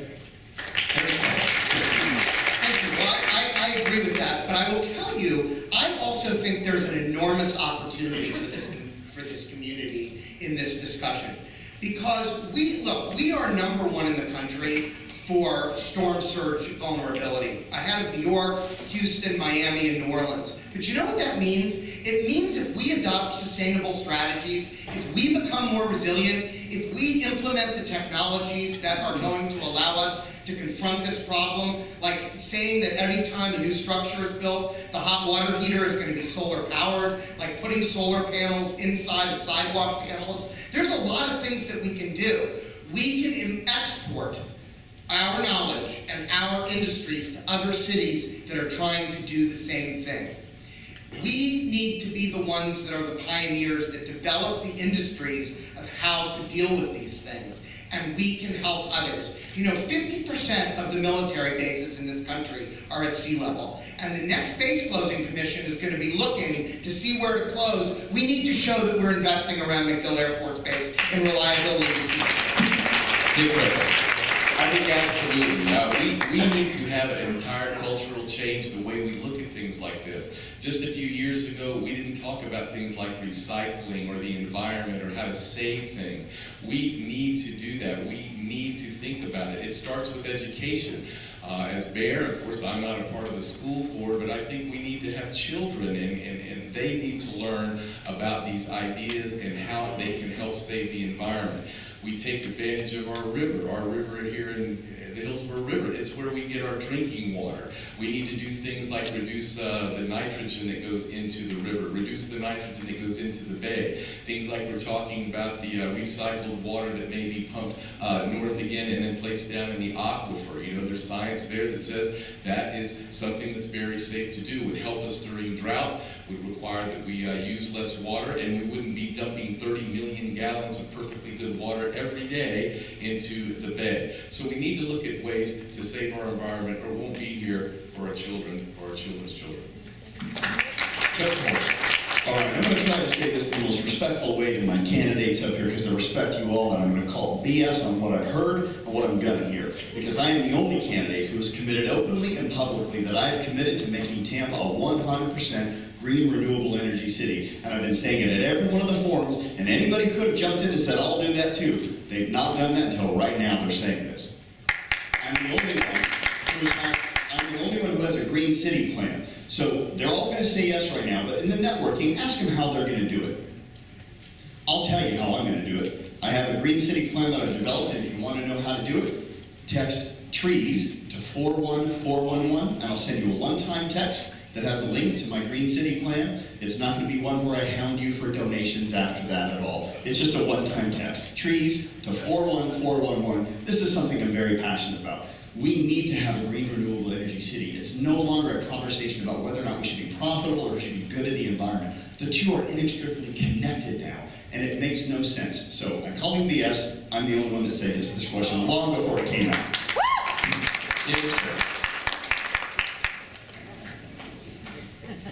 So the answer, first of all, this is a very good question, and I'm very happy that it was raised. The answer is yes, I would make that pledge. And I have already met with a number of leaders in our community on this very subject. So I would bring those leaders together to work with my quality of life cabinet, and we would plan an action plan for the future. This is very important, and I'm all for it. Excellent. You know, when it comes to making pledges, it's easy. Sure, let's go ahead and make the pledge. But we have, on council, had the opportunity to actually vote for things that actually help the environment. Myself and Harry Cohen were on council when we banned the sale of fertilizer, which causes runoff into our river and to our bay. Now that's one part of it.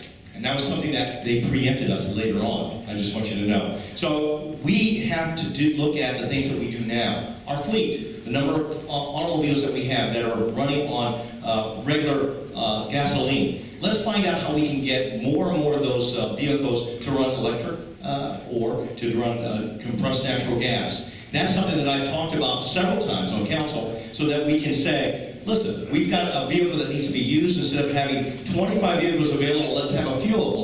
We can work with Zipcar and their electric car division to make sure that they have the access to it, and at the same time, we reduce our carbon footprint, and we've been doing it from the very beginning. Thank you. Yes, I'm a free market Democrat. You know, and it's kind of an odd thing to be, and people don't really understand what that means. But let me explain it this way. In 1970, Paul Ehrlich wrote The Population Time Bomb. By the way, I'm also an evolutionary biologist. And those of you who are old enough to remember, the world was going to crash in 2000, right? It's all over. Here's the truth. The city of Tampa, by all means, 2040 is too late. It's a silly pledge. We have to do that far faster than that. But the real consequences for overall society. And Tico's talking about recasting a coal plant as a gas burning plant and investing in that for 30 years. That's bad policy. We're at the point where renewables and battery, the cost of the energy coming from that is cheaper than fossil fuels. So we need to create market forces to make decentralized power the norm. And we need to let the marketplace work so that renewables, which is the cheaper thing, penetrate our market. And that's where we need to strip away all the political barriers to free market operation. Because if we do, we're going to solve this problem. It's going to be faster than any government can do it by any rule or regulation. Let the markets work. Open them up. All right, so Mr. Turanchik, we're going to review for this next question and work our way back down. What is your stance on sanctuary cities, including Tampa? You know, I think the sanctuary city is an issue that has grown up around the country that kind of has a misunderstanding in Florida given our form of government. In some places, the cities control the jails. In Florida, the sheriff controls the jails, and they create the protocol of releasing people once they're cleared to be released to go to ICE or not. It's really a question for the sheriff, because as the mayor of Tampa, our officers are only going to arrest people who commit crimes that are violations of state or local law. An ICE violation is not a state or local law. So once that person goes to jail, it's going to be up to the sheriff as to whether they're going to enter a memorandum to let ICE know that that person's available. From my perspective, Tampa Police Department have no role whatsoever in arresting or apprehending people just because of their immigration status or their residency status. So I think the question's a little bit off in the state of Florida compared to other states.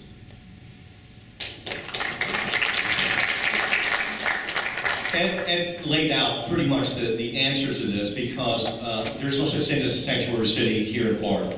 The jails are where most of the issues come up when it comes to sanctuary cities across the country. And we can't, and we aren't, a sanctuary city. However, one of the things that happened with the jails, when you talk to Chad Cronster or you talk to any of the other sheriffs around us, it is the amount of money that the federal government is supposed to pay in order to hold those folks that they want, ICE, to then have as a violation, send them back to their particular country. They don't pay us. It's an unfunded mandate. It makes it difficult for the sheriffs to do their job. For us, we want to make sure that our dollars, as citizens of Tampa, go to the Tampa Police Department to actually solve crimes and protect us. ICE ICE officers that are going to go after these folks, they're going to have to deal with the sheriff and deal with whether or not they go down to the jail and pick these guys up. It really has nothing to do with city government. Thank you. David Straz. As I said, I'm a man of few words. With respect to the sanctuary city question, I agree with Ed, and I agree with Mike. Thank you. So there's a two-part question here. I think we've answered one part of that. The term sanctuary city is actually an unofficial term anyway, and based upon our current White House administration, they are cutting off funding to areas that proclaim they are a sanctuary city. So it makes no sense to make a proclamation for something that doesn't exist. I think the deeper question here is, are you asking, are we as leaders going to be embracing immigrants? Are we going to be proud to say, please come into our area? Are we going to be looking at our Cuban brothers and sisters and having a place for them and a space for them? And I can tell you this, I'm the most progressive candidate on this entire panel.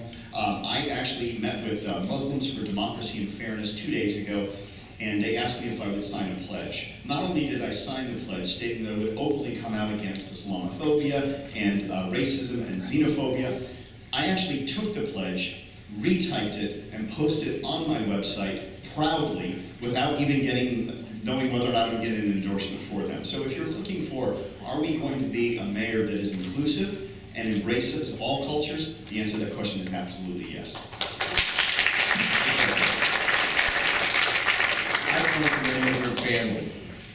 My family was not born in this country, but I've also lived my entire adult life as an attorney or a judge.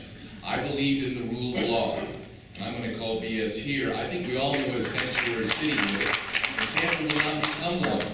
I have no problem with immigrants. I am going to be as welcoming as anyone to anybody of any race, color, creed, national origin, gender, sexual orientation, religion, physical disability. But if you come live in Tampa, you're going to get here through legal means and legal ways, or you won't be welcome. I believe in the rule of law.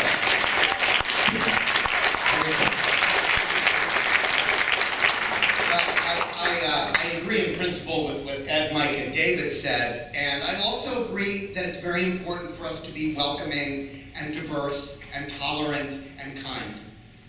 But I also think this is a question of police resources. And quite frankly, I want the police to be solving crimes. I don't want the police out enforcing the parking laws. I want the parking department to do that so the police can be freed up to do what they need to do.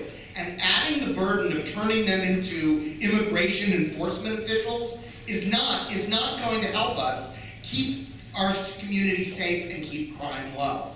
So that, I think, is the most important thing, is to keep the police on their mission and not allow them to be diverted into other things. Okay, here's what a sanctuary city means. It means that a police officer arrests someone for whatever the crime is, they go to jail, and then they're held past the time that they could have legally posted bond. I disagree with that completely. Sheriff Chad Conster disagrees with that completely. There are sanctuary cities, and those are the cities that do control the jails. We don't control the jails, so this is not an issue for the city of Tampa at all. The feds do pay to house individuals, but it doesn't include nearly the cost of medical or anything else that comes up.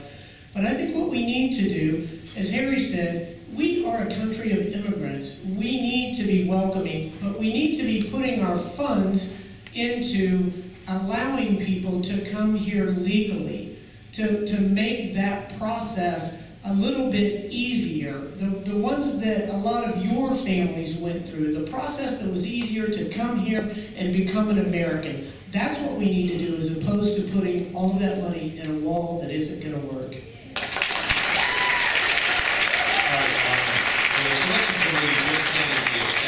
Questions, and there's some really great ones in here, but we promised these folks we'd get them out of here by 8:15. We might go, I've got time for one more question is what I'm saying. And this one, because a lot of you live in South Tampa, if you live near Howard Avenue, this is an important question. The City of Tampa revised its noise ordinance approximately 2 years ago. DJs, bands, TVs, and other sources of amplified sound are still disturbing residents living near bars, restaurants, and similar establishments. Noise ordinance is not being enforced for a variety of reasons. Complaint calls are a low priority. Too much ambiguity between residents and law enforcement is what is considered to be loud, raucous, and plainly audible. 5-minute warnings are not consistently documented. Residents advocate only solution is to eliminate all outdoor amplification between 10 p.m. and 7 a.m., including the Channel District, downtown, and Ybor because of their special designation. Do you support that? Support that from 10 to 7. Oof, that's a difficult, and I hate to sound like a politician here and not say a definitive yes or no, but trust me, I lived this for so many years.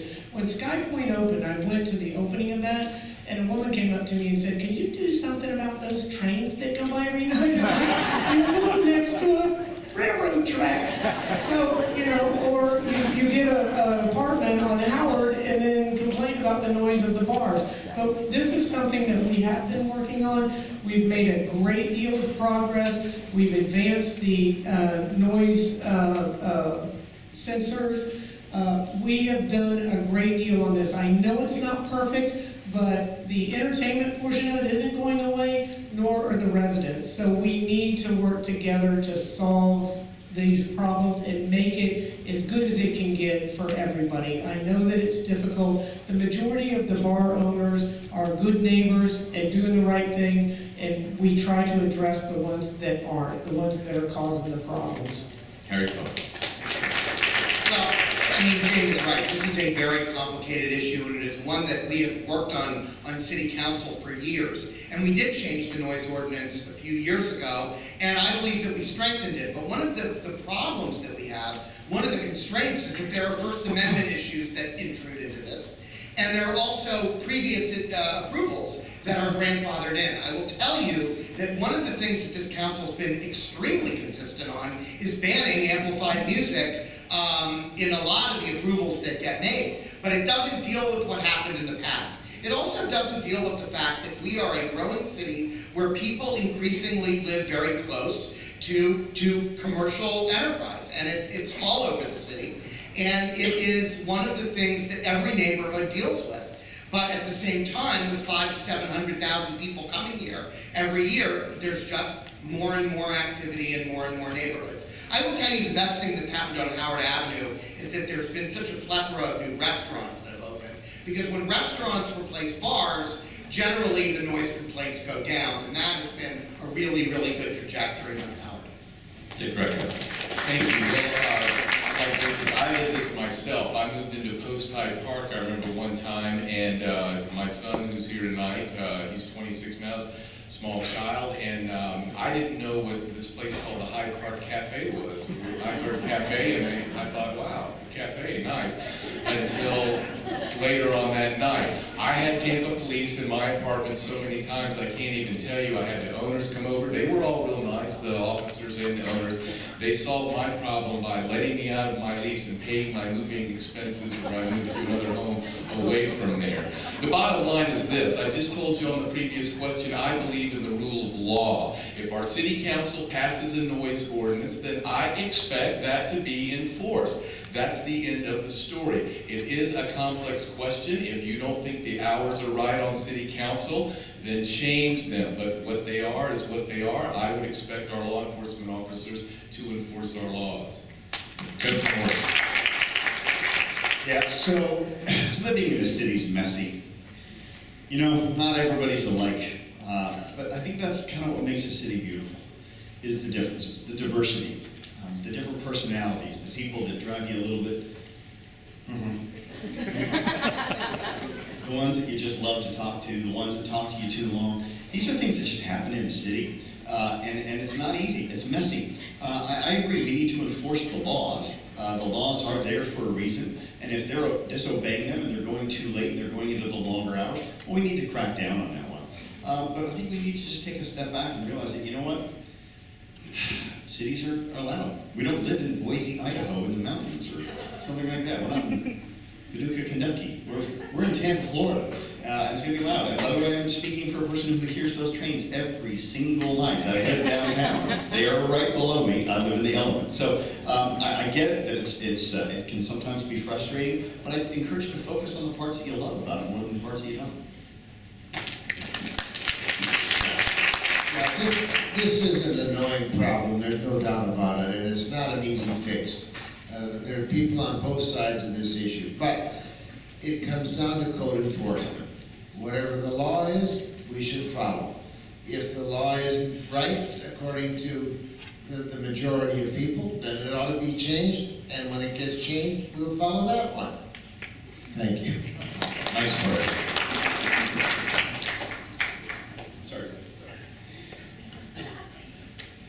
You know, Harry mentioned this in terms of what we've been trying to do on City Council. We waited 5 years, essentially, to get a better ordinance in place, primarily because the state Supreme Court was, dealing with it. We could not put any rules in place that made any sense into the ones that we put to now. He made a very good point about us on zoning. We make sure that no amplified noise after 10 p.m. for most of the places that are out there.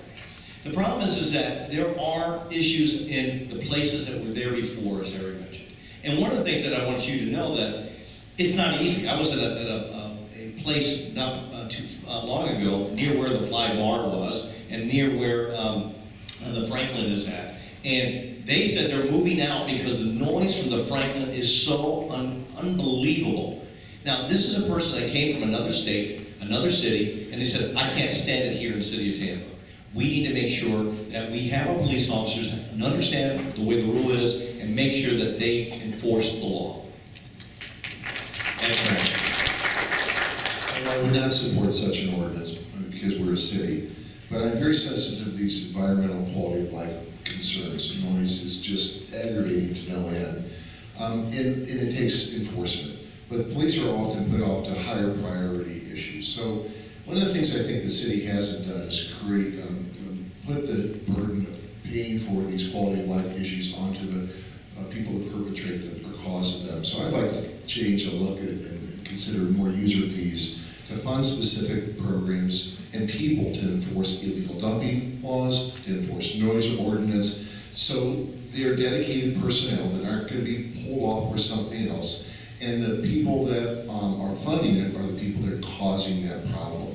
We somehow have gotten away from this notion that the end user has to pay. And we've shifted the entire burden to the taxpayer. And I don't like that. I believe in mobility fees, I believe in user fees, I believe in trying to lower property taxes and not keep on raising more and more fees. So that's the kind of approach I would do as mayor to make sure we fund the enforcement officers to take care of those kinds of issues. Thank you. Thank you all.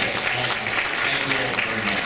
That was probably the last question that we have time for because I've already run you past the clock. I will just say, if you want to hear what Mr. Morrison has to endure, it's not his video on YouTube, but go to YouTube, put in Downtown Tampa Train Element. You'll wonder how the man sleeps. I also want to say, because of the depth of questions, you guys are incredible. If you have a story, and I know you know a lot about South Tampa, I live here in South Tampa too, J. Patterson, Patterson, at WFLA.com. I'd love to hear from you if you have something going on in your neighborhood that you're worried about, if you have something in the community that you're concerned about, if you think there's a news story that I need to pay attention to, J. Patterson at WFLA.com. That's my shameless plug for me. So we're going to start with our closing statements, 1 minute each, and Mr. Turanchik will start with you this time. Thank you. I love serving you as a county commissioner. We didn't get to talk much about our complete vision. And let me say it as quickly as I can. I have put out a GO plan that's based upon building a transportation system that's complete. It gets us out of gridlock, to give you choices other than being stuck in gridlock, to take traffic off the streets caused by growth. I believe that we should grow around a transit system that works and build affordable housing around that kind of system. I think that's the source of creating an innovation economy that's going to empower jobs for the future. Finally, I think it's very important, as mayor, I made a commitment to be an education mayor. The mayor simply can't leave education alone. We've got to lift up the quality of our schools and give our kids greater opportunities. In closing, I started off talking about a record that counts. I've been in this 30 years. I've heard politicians say the same words that being saved here for years. Look at our record, see what's in our heart, see what's in our works, and see who you can count on to deliver the future you want. I'm Ed Turanchik, I'm running for mayor. You can see the GO plan at tampa2020.com or go to my website, ed4mayor.com. It's easy. Thank you all very much. Nice words. He used an extra 30 seconds to introduce me. Thank you so much, Ed. I appreciate that. As I mentioned, neighborhoods are the most important part of the city. And, it's a special place here, and I know that in every neighborhood here in Tampa, it is special for each one of the people that live there. I want you to know that when I decided to create this neighborhood bill of rights, it wasn't, just a name. It really is about the research that we've done over the last 7.5 years, going to each and every one of these neighborhoods across the city, 72 different neighborhoods. And so when I told you before that, we're going to talk about public safety, and we're going to make sure that transportation is taken care of, and we're going to make sure that as part of transportation, a sidewalk selection survey will be sent to every one of the neighborhoods and neighborhood leaders so that we know what we need.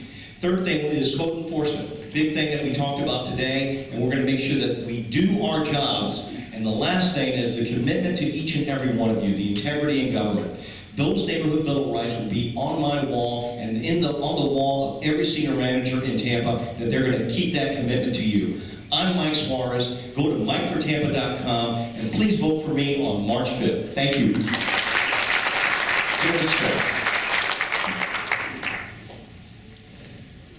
Well, thank you all for being here.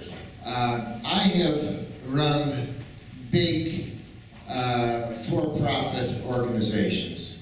I have run big non-profit organizations. There's nobody better than I to run our city. When I'm mayor, I will run our city and run your money the way I run my own, with honesty, integrity, transparency, and imagination. Vote for David Straz for mayor on March 5th. Thank you. Well, thank you so much for sticking around this evening. I think over the span of tonight, we've maybe answered 10 or 11 questions, which means that we've all been able to speak for about 10 or 11 minutes. Please don't make such an important decision on just 10 or 11 minutes. Do your homework. Go to all of our websites. Mine is topherformayor.com. Look at what we have on there. When you go to the website, is it just a donate now button? Or is there actual content? Is there actual commitment? Are we willing to stick our neck out and say, this is what I stand for, this is what I'm about? And I think if you go to topherformayor.com, you're going to find that I have no problem sticking my neck out and saying what I'm about and what I stand for. I'm not a politician, and I'm proud of that. I'm humble enough to know that I don't have all of the answers, but I'm tenacious enough to find them. And if you're looking for somebody who will do the right thing, speak for you, for your voice, and represent Tampa, I'm your guy. This isn't a stepping stone for me, it's a finish line. Thank you very much, topherformayor.com. I'm Topher Morrison. Please go Thank you. Thank you very much for your time and attention tonight. All of us certainly appreciate you being here. I use the word connected, and the reason I do that is because Almost nothing we heard about tonight can happen under a vacuum within the city of Tampa itself. You talk about transportation, you talk about infrastructure. We need the cooperation, we need the consideration, and we may need even to compromise with a lot of different organizations. Tampa doesn't own a bus. We don't own even the roads around here. All of you know that. Bay to Bay is not a city road. Bayshore is not a city road. Dale Mabry is not a city road. I-275 is not a city road. We cannot do anything here unless we're getting along, sitting down with other entities, including the neighborhoods. We've got to get along with the county, with Tallahassee, with Washington. Everyone needs to work together. I'm the person that will bring everyone together to get these things done. There won't be a plan either with my name on it. It will be your plan because you will have input on it. It won't be the Dick Greco plan for transportation or infrastructure. It'll be your plan. You'll have a lot of say-so in the process. Thank you again. Please vote Greco March 5th. Thank you very much. Like I said earlier, it has been my great pleasure to serve as your city council member for the past 8 years, and I will tell you, I have learned a lot. I've learned a lot about this city, and one of the things I've learned is that we are really on a great trajectory. We are building the city that we have always wanted to be, and it is very, very exciting. But all areas of the city have separate challenges, distinct challenges. In East Tampa, there's major challenges with affordable housing and safe sidewalk infrastructure. In New Tampa, there's major problems with congestion. I dare say there's problems with congestion all over the city. But in South Tampa, I believe our significant challenge is infrastructure. It is flooding and stormwater infrastructure, and it is transportation infrastructure. And nobody will work harder than I will to address these problems and make us more resilient. This city council has taken the first steps toward making meaningful change in our stormwater infrastructure. We're spending $250 million. We've got to get it right. It's a very, very important investment for our future. Vote for Harry Cohen, and we will continue to work on solving these problems.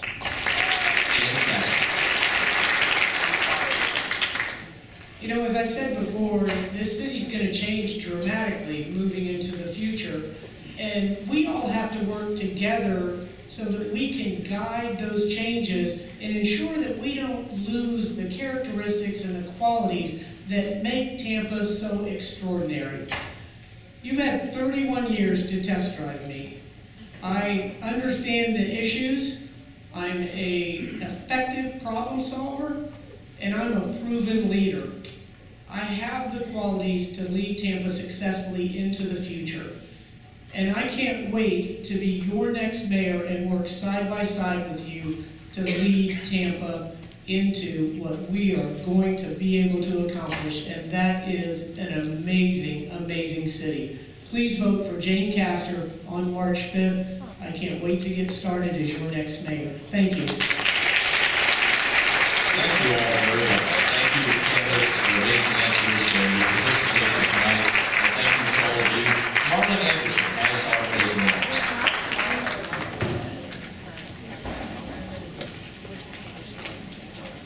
Thank you, everybody. We had some tough questions tonight, and I think you all did real well. And I want to thank all of you for hanging around, because this is, a couple hours, and here we are. We're still doing this.